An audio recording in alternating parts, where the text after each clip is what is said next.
mente, né, para a gente falar alguma coisa sobre o espiritismo, algumas lições.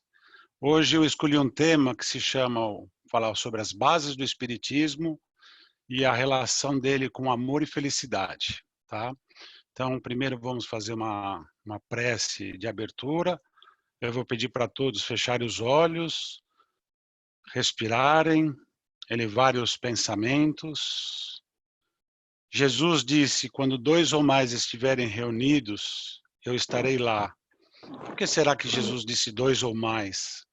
Na verdade, quando dois ou mais estiverem juntos numa fraternidade, junto numa elevação e propósito, ele estará lá, né? Nessa fraternidade, um ajudando o outro, um equilibrando o outro. Então vamos todos juntos elevar os nossos pensamentos até o Mestre Jesus e pedir humildemente que Mestre ilumine nossos caminhos, dai-nos força para que possamos resistir ao mal, ilumine-nos e nos aconselhe para que esses conselhos da espiritualidade cheguem até nós através das nossas intuições. E eu faço a oração que nos deixastes há mais de 2000 anos atrás, dizendo: Pai nosso que estais nos céus, santificado seja o vosso nome, venha a nós o vosso reino, seja feita a vossa vontade, sua vontade, assim na terra como no céu. O pão nosso de cada dia dai-nos hoje, perdoai as nossas ofensas, assim como perdoamos aqueles que nos ofendem. Não deixeis cair em tentações da vida, mas livra-nos de todo e qualquer mal, graças a Deus e graças a ti, Mestre Jesus. Uma boa noite. Eu vou ler um trecho do Fernando Pessoa que eu achei muito interessante. Eu tinha esse texto guardado há muitos anos e talvez com uma interpretação muito diferente que eu tenho hoje, né? Então, como eu vou falar sobre o espiritismo, eu vou falar sobre primeiro esse texto para ver como as coisas elas são juntas, como as coisas são muito parecidas, né? Então ele diz assim, o Fernando Pessoa: há um tempo que é preciso abandonar as roupas usadas, que já têm a forma do nosso corpo, e esquecer os caminhos que nos levam aos mesmos lugares. É o tempo da travessia, e se não ousarmos a fazê-la, teremos ficado para sempre à margens de nós mesmos. Então é um convite, como o Evangelho, como qualquer outra religião vem fazer, esse convite incessante para a gente realmente mudar posturas, ter reflexões, um novo olhar, né, um significado cada dia diferente da vida, de dar importância ao que realmente é importante.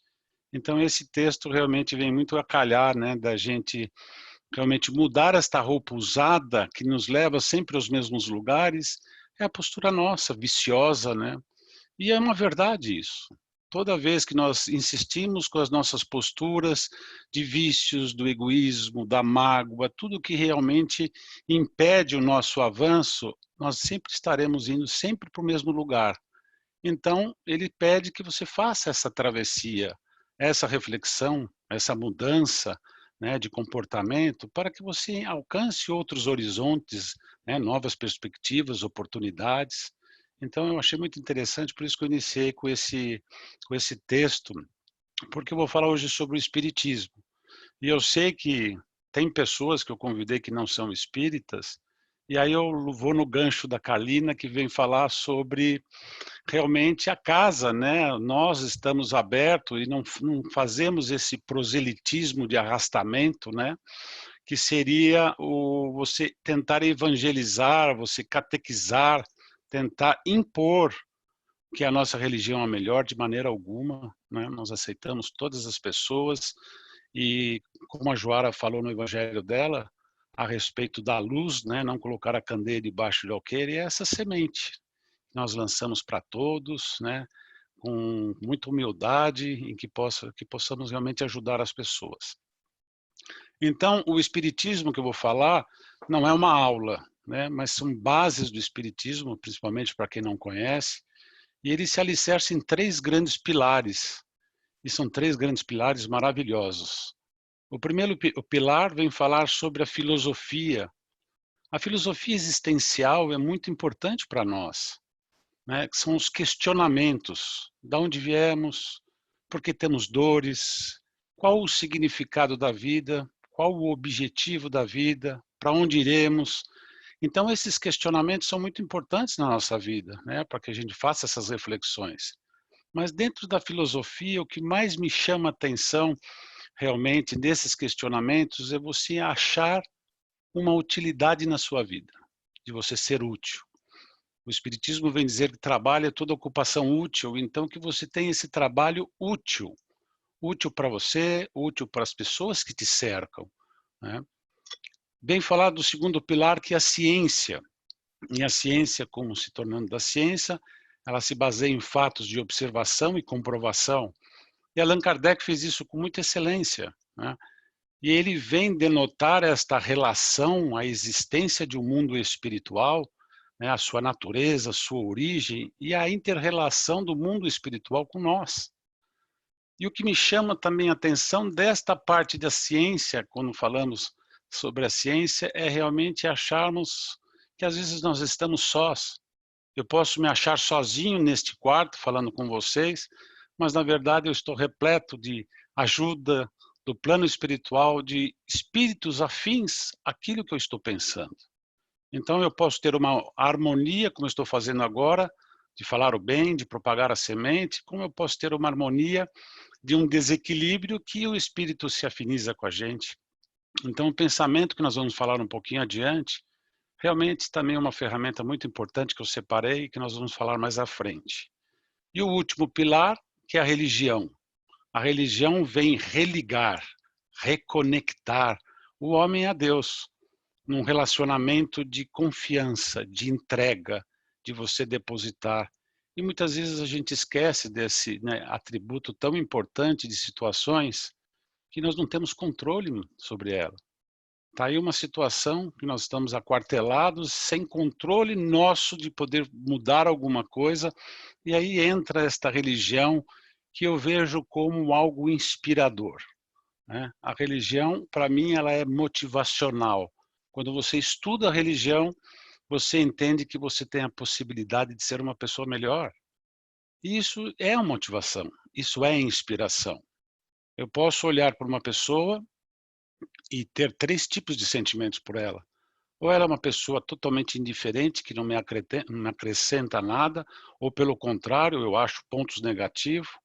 Ou eu posso ter uma pessoa que realmente ela me traz um sentimento de inspiração, como Jesus, como alguém que faz o bem, como alguém que fala, nossa, eu me inspiro nesta pessoa e quero ser igual a ela, ao meu esforço.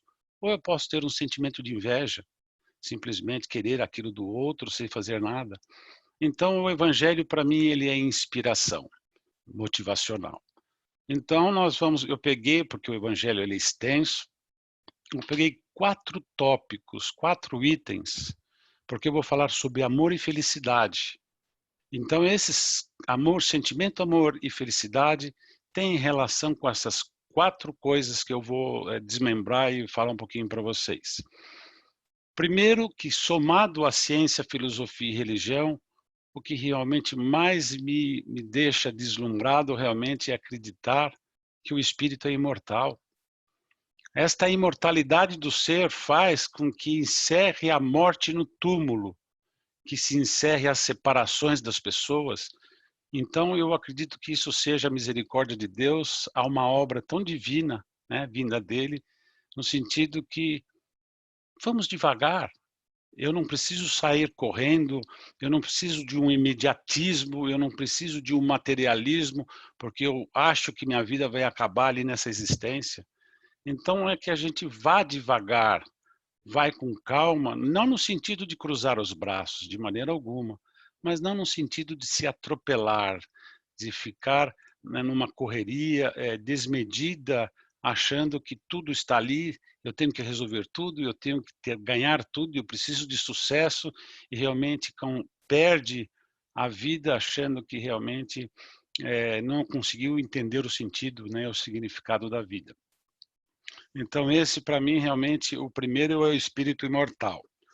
O segundo é que para que a gente possa ter um equilíbrio entre o ser e o ter, que é uma questão que nós discutimos sempre, né? É, é o homem ter, o homem ser, né? E Haroldo Dutra recentemente fez uma palestra virtual e que ele realmente sempre define as coisas muito bem. Ele vem dizer que o homem ter ficou aprisionado, dando a oportunidade e a chance do homem ser criar musculatura e se desenvolver.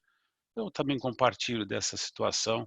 A quarentena ela vem trazendo muitas informações de mudanças e eu acho que nós estamos, né, já discutimos várias vezes sobre isso. É uma oportunidade muito boa da gente fazer essas reflexões, né? Como já falamos sobre a caridade no lar, né? O autoencontro, essas mudanças que toda hora pedem para que a gente faça a travessia. Então, esse conflito entre o ter e o ser, ele é importante que a gente resolva.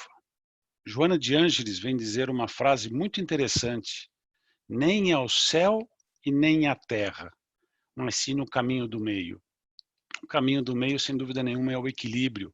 Então, que nós tenhamos este equilíbrio emocional entre o ter e ser e ver que o ter nada mais é, claro que devemos ter, né? O Evangelho nunca diz para que a gente seja andarilhos, entregue, você totalmente espiritualizado, ele não pede isso. E Deus dá o dinheiro e o trabalho como fonte de aprimoramento. Então, o trabalho ele serve para ter esse status no sentido de conquistas, mas que a gente tenha algo muito a mais acima dessas conquistas, que é o desenvolvimento e o progresso espiritual. O terceiro item que eu acho interessante é esta relação do tempo, a relação do passado, do presente e do futuro. O Espiritismo vem dizer que o passado e o futuro eles são solidários com o presente. O que eu quero dizer com isso? Em relação ao passado, todas as nossas atividades, atitudes equivocadas ou acertadas, as, as que trouxeram felicidades, nós vamos levar isso. Então, isso fica guardado na nossa memória. As que foram equivocadas e que nos trouxeram dores, é que a gente precisa entender que isto é um processo de aprimoramento, de experiência. Então, nós devemos realmente nos desvincular de sentimentos de culpa do passado, para que a gente possa continuar a nossa vida. Então, é muito importante o passado, a gente realmente deixe de lado, desapegue este sentimento de culpa. O futuro, sem dúvida nenhuma, deve ser planejado, mas ele está de acordo com o nosso presente. O quanto eu construir neste presente, ele me ditará o que será o meu futuro. Então, esta relação harmônica do passado, presente e futuro, nós devemos entender e realmente concluir que o que vale é o presente. É a atuação que nós estamos no momento. Então, estou jantando com a minha família, muitas vezes nós estamos preocupados, né, só com o corpo presente, em muitas outras situações. A gente precisa aproveitar o momento, que é nada mais é daquele pequeno gesto, que são coisas simples e que nos levam à felicidade. Então esse é o terceiro ponto que eu gostaria de deixar, que são todos links para a gente falar sobre o amor e a felicidade. E o último é sobre o pensamento. O pensamento, ele dá oratórias de horas, mas eu vou tentar resumir o pensamento em algo muito objetivo. Nós somos aquilo que pensamos. Nós somos aquilo que repetidamente fazemos. Então, o pensamento, ele é a origem das nossas atitudes. Então, eu preciso entender dentro deste processo como funciona para que eu possa realmente treinar este pensamento, disciplinar, doutrinar, para que eu realmente não me perca, né, nas minhas ambições, para que eu não me perca nos meus impulsos. Então, nós estudamos no Espiritismo que o pensamento ele nasce de uma vontade ou de um desejo. Veja que interessante, o espírito ele tem um desejo e uma vontade. Este desejo e vontade faz com que você crie um pensamento, e esse pensamento é modulado por aquilo que você sente, ele te dá um molde, a forma. Então este processo entre o pensar e o sentir, concluídos, leva-os uma atitude sua. Então a gente fala, mude o pensamento, né? Aprenda a pensar positivamente, porque ele é a origem das nossas atitudes. E às vezes a gente realmente acha que isso é besteira.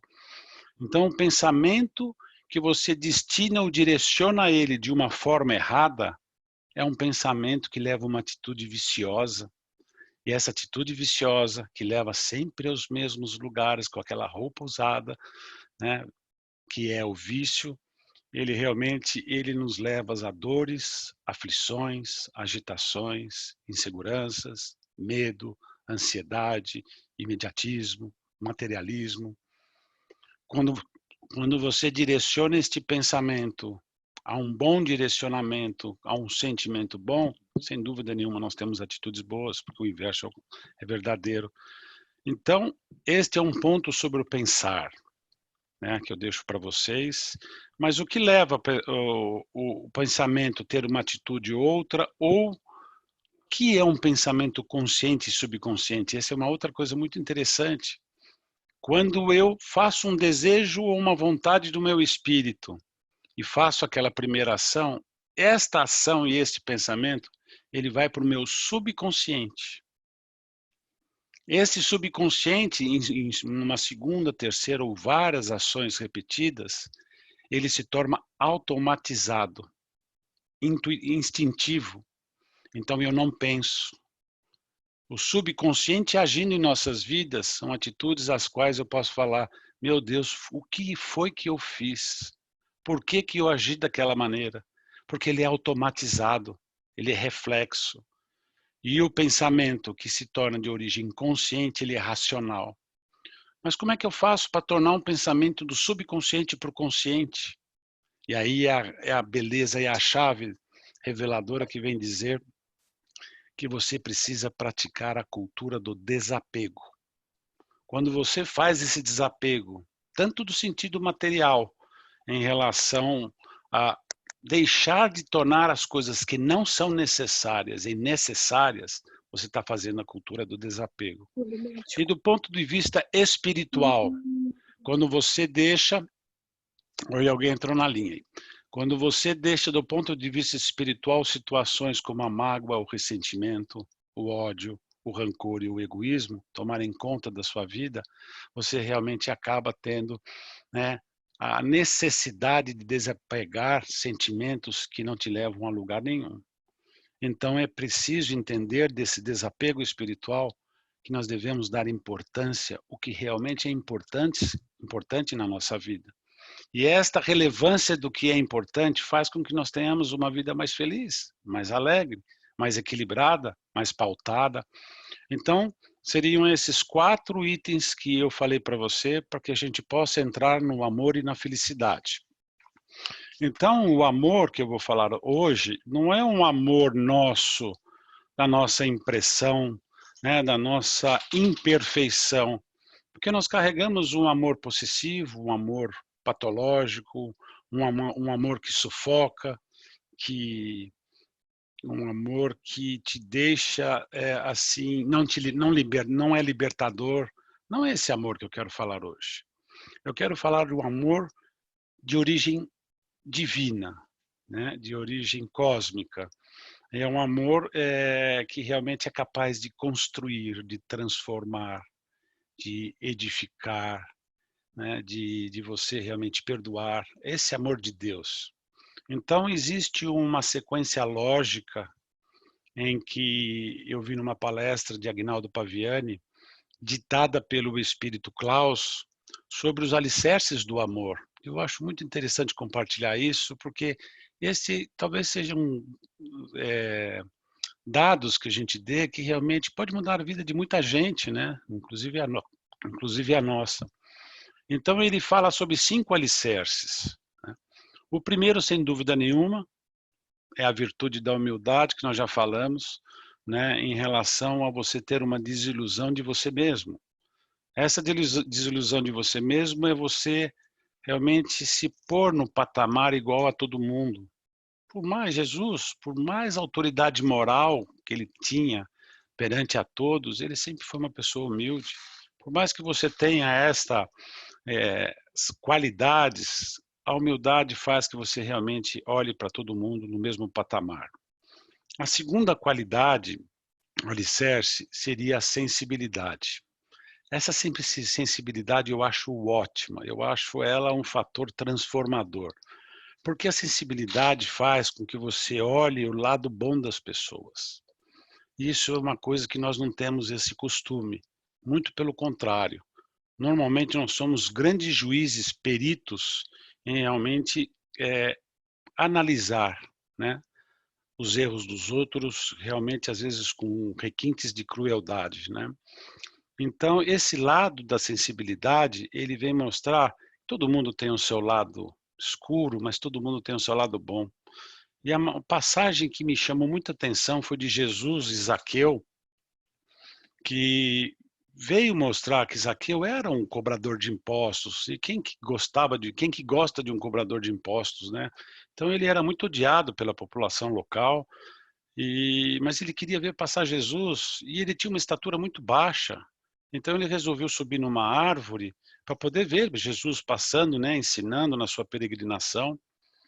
E Jesus, avistando ele na árvore, disse: "Zaqueu, desce que hoje eu vou jantar na sua casa". E nesta atitude, Jesus teve a sensibilidade de ver o que ninguém via, o lado bom de Zaqueu.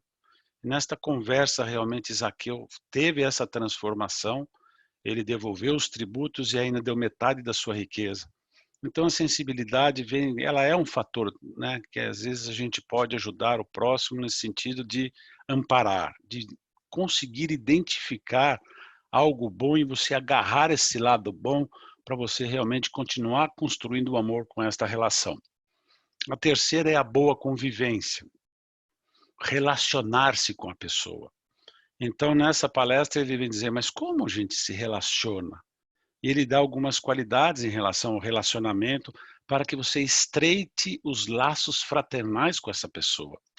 Então ele vem falar de uma virtude muito pouco falada sobre a alteridade, que é você respeitar as diferenças. A pessoa pode ter um ponto de vista que eu discordo completamente, eu posso até pôr o meu ponto de vista, mas eu respeito este ponto de vista dela, e eu realmente não preciso contribuir ou ser a favor desse ponto de vista dela. Isso se chama alteridade. A outra qualidade que ele fala do relacionamento é que a gente valorize as pessoas, que a gente possa dar atenção às pessoas, né, que a gente possa ouvir as pessoas, que é uma forma de caridade, né.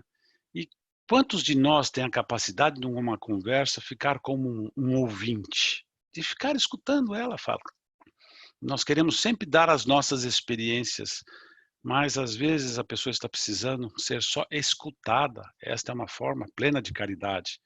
Então, a boa convivência, o bom relacionamento, faz com que essas três atitudes estreitem esses laços em estigmas de sentimento que é o afeto. Você começa a gostar desta pessoa. E este gostar deste relacionamento faz com que você ame essa pessoa.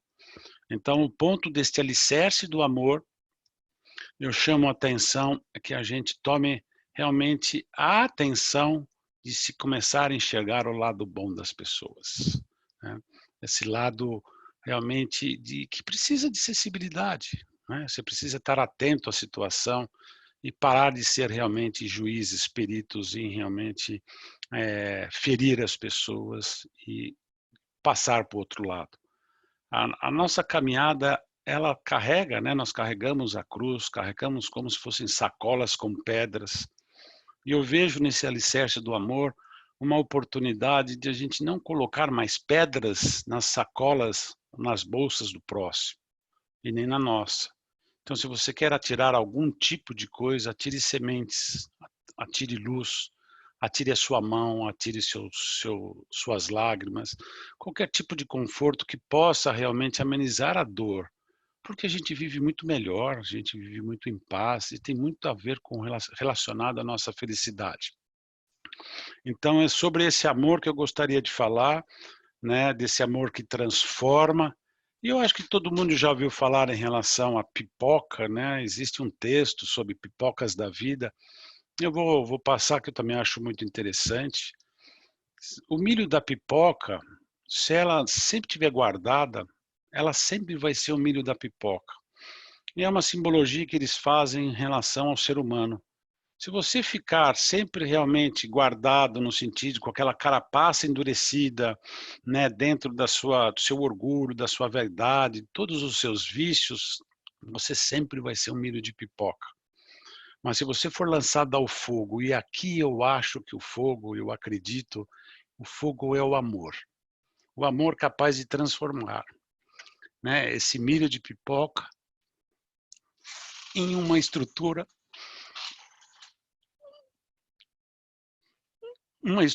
de que não volta mais ao seu estado original, né? Eu acho que quando você começa a entender o amor, você entende que você não volta mais à estrutura anterior, como a pipoca estourada, né? Então, que a gente possa carregar este fogo do amor realmente da transformação.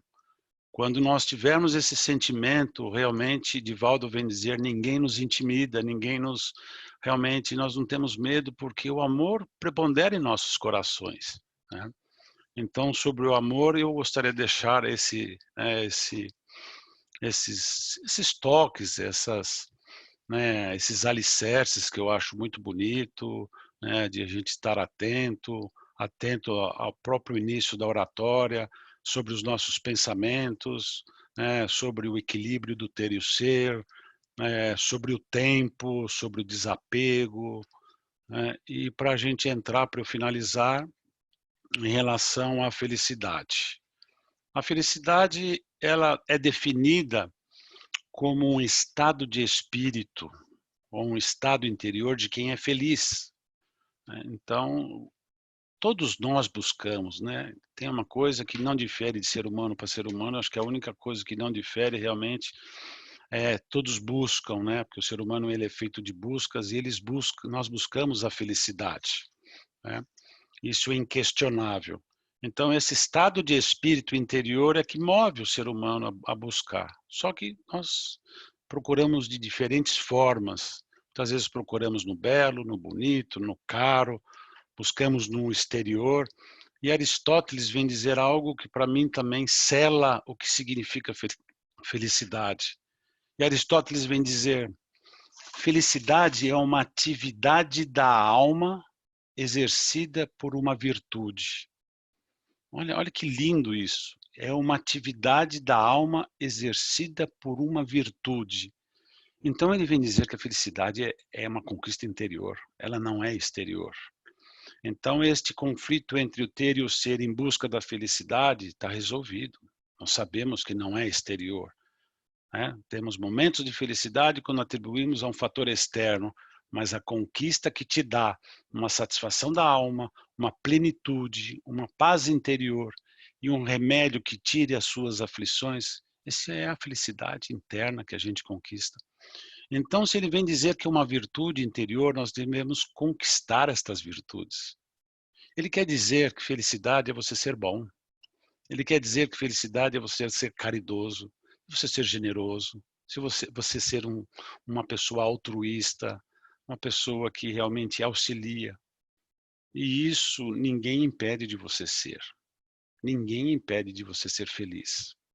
Então isso realmente marca realmente o semblante da felicidade nesse sentido que ela é dentro de nós. O maior tesouro, a maior riqueza, a maior beleza e a maior fortuna, ela encontra dentro de nós, não é fora de nós. Então que a gente possa, realmente encontrar esse sentido da felicidade e realmente nos pautarmos que ela realmente é uma virtude, é uma atividade da alma proveniente de uma virtude, então nós precisamos ganhar essas virtudes. Agora, o que realmente faz um dia eu estar feliz, um dia eu estar triste, e sem dúvida nenhuma, é porque nós reagimos aos estímulos externos. Então, se eu tenho uma agressão, eu reajo com agressão. Se eu tenho uma palavra de insulto, eu também reajo com insulto, às vezes me calo, fico magoado. Então, nós vamos realmente complicando a nossa vida em relação a isso. né? A felicidade, ela não, ela realmente, ela encontra guarida, conforto, consolo a um coração que está predisposto a realmente aguardar. Então este coração não pode ter mágoa, não pode ter ressentimento, não pode ter inveja, né? Não pode trazer infelicidade aos outros. É um coração puro. E este coração puro é onde habita a felicidade. Então, o que faz a gente na vida é realmente reagirmos quando deveríamos agir, né. Se nós começarmos a agir e este agir tem muito a ver com o pensamento racional, né, que eu falei no começo. Não dá o subconsciente que é reflexo automático. Você me agrediu, eu vou te agredir, porque está no meu subconsciente isso, guardado. Mas a racionalidade precisa de uma base, de um conhecimento que faz: "Você me agrediu, mas eu não vou retribuir essa agressão por qualquer motivo que seja, porque você é meu irmão, porque eu gosto de você, porque eu acho que realmente eu não quero perder esse relacionamento", então você pondera esta felicidade. Agora você fala: "Ah, tudo bem, então eu reajo aos estímulos externos, mas eu tenho as dificuldades, perda de emprego, perda de familiar, né, saúde, como eu posso não perder isso a um motivo externo?". Sem dúvida nenhuma, este é um motivo que nos entristece, mas é um motivo também de entrega, né, de amadurecimento, de confiança, né, e o espírito imortal vem nos trazer isso, esta essa este esta esperança, este fortalecimento da fé, porque sabemos que não é ali que termina, né. Mas as outras situações simples, realmente temos condições de melhorar, né, em relação a isso, de você não mais reagir a um estímulo e sim agir. Então essa é uma característica da felicidade, e eu vou trazer mais algumas outras características da felicidade, eu já estou finalizando, tá. Quando a característica tem algumas particularidades, e uma das particularidades dela é que ela liberta a gente do sofrimento, né, como eu disse anteriormente. Ela faz com que nós superemos os nossos desejos da compulsão, do materialismo, da tristeza, que a gente transporta, né, tentando achar essa felicidade. Ela é obtida nas coisas simples da vida, nas coisas belas, né. Então, que a gente possa contemplar o belo, e o belo para mim somos nós, a natureza, que a gente aceite nós como somos, né. Esse acho que é um grande passo importante, nós nos amarmos como realmente nós somos, né. Feliz é aquele que coloca realmente a espiritualidade na sua vida, né, porque você tem, a gente sabe disso. Quando nós aprendemos, ganhamos todo esse suporte cultural e que a gente começa a vivenciar, nós começamos a entender, por exemplo, em relação ao amor, que ele se torna o foco de nossas escolhas, que o amor ele aumenta conforme o nosso grau evolutivo, então a capacidade de amar aumenta quanto mais evoluídos nós estamos. Então você vai aprendendo e experimentando essas coisas numa construção dia a dia, passo a passo, sem pular etapas. Por isso que eu falei de vivermos devagar, né? Experimentando essas coisas, experimentando este devagar no sentido do amor, né, da felicidade, né, deste equilíbrio emocional, o equilíbrio do ter e ser. Então é esta, né, realmente a sequência do que eu acredito. A felicidade tem uma característica que nós devemos ter a perseverança. Não é porque hoje deu errado que amanhã não possa dar certo. E se amanhã não deu certo, não é porque depois da manhã não possa dar certo. Então que a gente tenha essa atitude, né, da perseverança. E aqui eu vou dar algumas sugestões, são poucas, para que a gente possa ser feliz. Se vocês me perguntarem se existe uma receita mágica, se existe um caminho, os estudiosos vêm dizer que não existe um caminho da felicidade, porque a felicidade é o próprio caminho. Ela é uma construção diária, então conforme você vai vivenciando o seu presente, você vai construindo diariamente a sua felicidade. Vejam que bonito, né, não é uma projeção para o futuro, né, quando eu me aposentar eu vou ser feliz, quando eu tiver uma retaguarda financeira eu vou ser feliz, não, é no seu dia, viver agora, né. Pratique a lei da doação. Isso é muito interessante, né, porque são fluxos de energia. Então a Ivani falou da misericórdia em relação à compaixão, né. A compaixão, eu entendo que é uma estrada de mão simples, aonde os veículos, né, a nós, vem um em cada sentido oposto ao outro, se encontram. A compaixão é esta doação que os 2 se beneficiam. Aqui eu venho falar sobre a gratidão, e é muito importante nós termos a gratidão. A gratidão por tudo que nós temos, a gratidão pelo que comer, a gratidão pela nossa saúde, pela nossa família, né, e nós não temos esta essa cultura da gratidão, né. Por exemplo, em coisas simples e bestas, ter gratidão porque está funcionando o aplicativo Zoom e nós podemos nos conversar. Veja que é simples a coisa. Gratidão porque tem energia, gratidão porque tem internet, gratidão porque tudo isso somado faz com que nós estejamos juntos, unidos, trocando experiências. Então, isso é gratidão.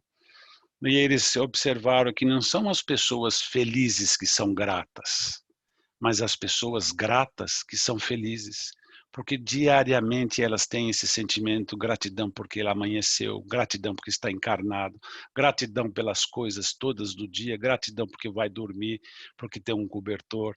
Então isso já é um fator que gera felicidade, assim como a caridade. A força por detrás da caridade é o sentimento de felicidade, é o ato da doação que te traz felicidade. Então essas são algumas, né, algumas dicas que eu deixo em realmente nós sermos úteis, né, de a gente ter uma utilidade na vida. É um momento de você pensar, né, qual o legado que eu deixo, qual é o exemplo que eu deixo para minha família, né, para o meu mundo familiar, qual é a minha utilidade, como eu posso contribuir. Não, como eu falei, não colocando pedras de sofrimento, mas tirando as pedras, acolhendo. Ser útil é isso, né, de sermos gratos. Aceitar o que realmente nós não podemos mudar. E isso também é uma coisa que a gente tem que aceitar, né. A grande parte, 90% das coisas está sob nosso controle, mas o que não dá para mudar, nós temos que aceitar e sermos mais felizes em relação a isso. E eu acredito que a gente nesta caminhada, né, do amor, na caminhada da felicidade, que a gente jamais esqueça que nunca estamos sós, que Deus nunca nos desampara, que nós temos todo este arsenal dentro do espiritismo que vem nos trazer, principalmente as instruções, né, dos espíritos, que mostram as suas experiências, as suas vivências de quem passou e que progrediu e que vem puxar essas inteligências retardatárias. Quando você estuda o evangelho, ele pergunta: "Qual a missão do homem inteligente?" A missão do homem inteligente é essa, de puxar as inteligências retardatárias, né, de instruir, de não deixar, apesar da felicidade ser uma conquista individual, nós não podemos nos esquecer das pessoas que estão ao nosso redor para puxar elas no momento de felicidade, né, junto com nós. E que a gente não perca jamais a alegria de viver, que a gente possa caminhar sempre com um bom humor, com esperança, né, agradecendo a Deus e entregando a Deus as nossas vidas sempre, sempre fazendo a nossa parte.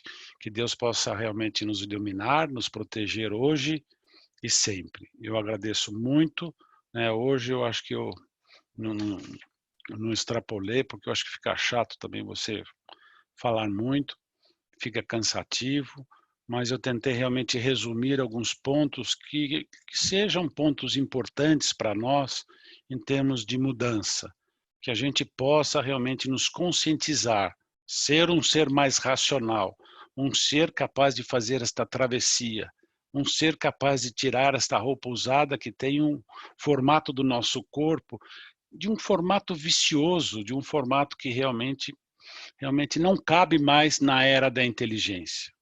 A era da inteligência mostra esse aplicativo como tecnológico, mas ainda espiritual, somos crianças psicológicas. Então, eu acho que esse aprisionamento do ter realmente tem um propósito para que a gente possa agigantar este homem do ser e subir um pouco no patamar do equilíbrio, como Joana de Ângeles disse. Tá bom, Fabi? E agora eu vou fazer o encerramento. Você quer falar alguma coisa? Alguém quer perguntar alguma coisa? Não sei aí. Não, tudo certo, Davi, foi maravilhoso. Tá bom, Se você então. puder fazer a vibração para o pessoal que foi Vamos colocado, sim. tá? Obrigada. Tá. Então, vamos fechando os nossos olhos mais uma vez, mais fortalecidos do que quando entramos, que podemos realmente ter este sentimento de gratidão. Gratidão por esta noite maravilhosa, gratidão pelas instruções, gratidão por Jesus, por Deus nunca nos abandonar. E aqui pedimos a Ti, Jesus, que possa lançar o seu manto de luz, de amor, de cura a todas as pessoas da humanidade, aonde não conhece o amor, aonde não conhece a felicidade. Que possa realmente enviar seus mensageiros às pessoas que foram mencionadas no chat, amparando-as, dando o seu consolo, o medicamento para que elas necessitem, a esperança, a fé, a resignação. E assim finalizo o evangelho desta noite dizendo: graças a Deus e graças a Ti, Mestre Jesus. Muito obrigado, gente.